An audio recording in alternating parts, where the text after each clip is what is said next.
Assalamualaikum warahmatullahi wabarakatuh. Selamat pagi anak-anak kelas 9. Sekarang kita masuk ke pelajaran bahasa Indonesia. Namun sebelum kita mulai belajar, mari kita berdoa terlebih dahulu menurut kepercayaannya masing-masing. Berdoa dimulai. Berdoa selesai, langsung saja. Minggu kemarin kita sudah membahas tentang teks laporan percobaan. Kita ulas lagi nih, apa itu teks laporan percobaan.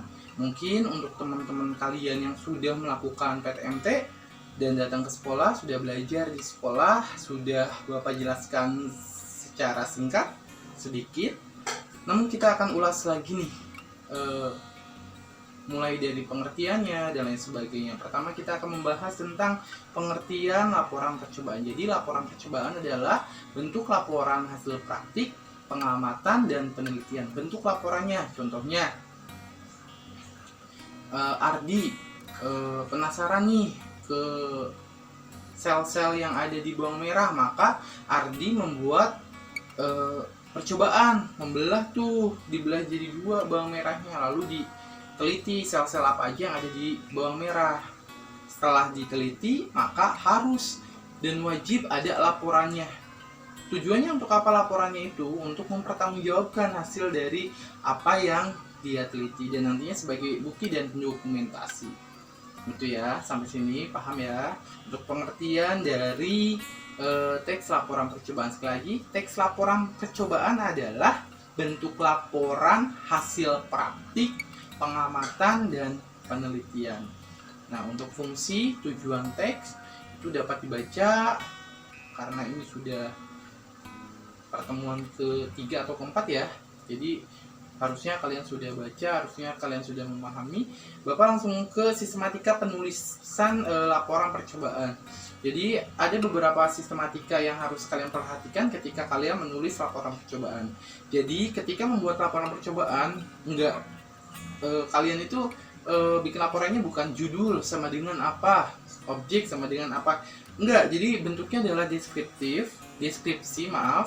Jadi nanti kalian dijabarkan, bukan dari step by step gitu, langsung dijabarkan semuanya. Nah, pertama yang penting dan yang harus ada ketika kalian membuat laporan percobaan adalah judul.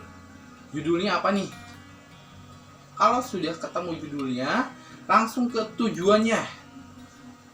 Tujuan untuk membuat percobaan ini apa sih, gitu ya. Yang kedua itu harus ada kajian teori, berarti teori-teorinya. Contohnya tadi ya, si Ardi penasaran tentang sel-sel yang ada di bawang. Nanti cari tuh kajian materinya yang membahas tentang sel-sel yang ada di bawang, terus bawang merah asalnya dari mana dan sebagainya. Tapi harus benar-benar dari sumber yang terpercaya.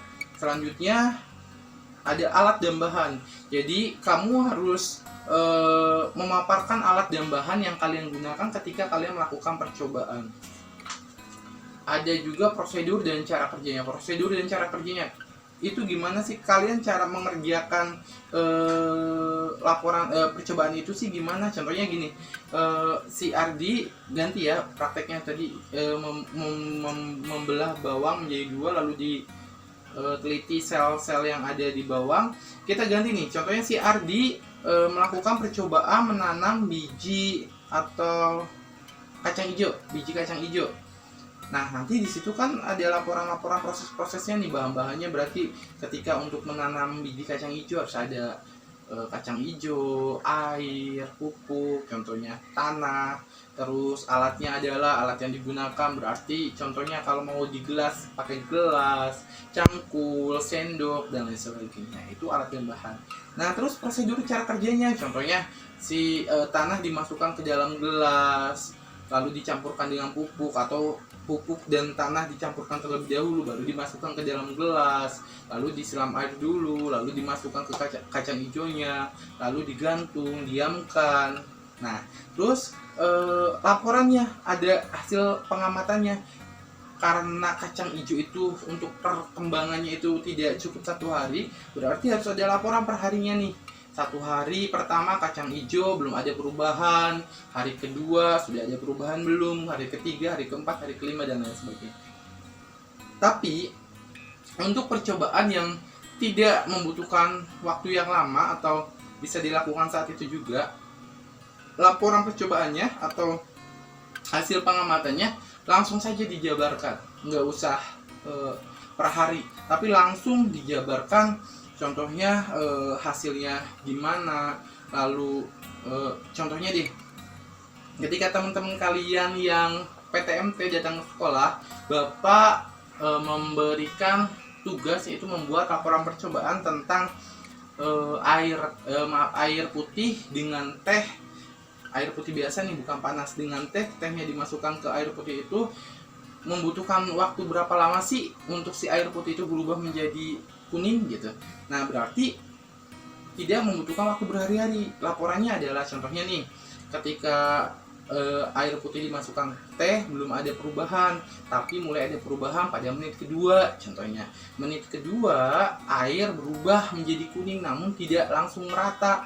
Kuningnya bergumpal lalu lama-lama menjadi rata dalam waktu 5 menit contohnya gitu ya. Terus air yang kuning itu berubah menjadi coklat pada waktu ke-13, lalu mengendap semakin coklat contohnya. Nah, itu adalah salah satu hasil laporan yang saat itu juga tidak harus memakan waktu berhari-hari itu ya. Nah, selanjutnya adalah pembahasan. Jadi ketika kalian melakukan pengamatan itu biasanya ada materi atau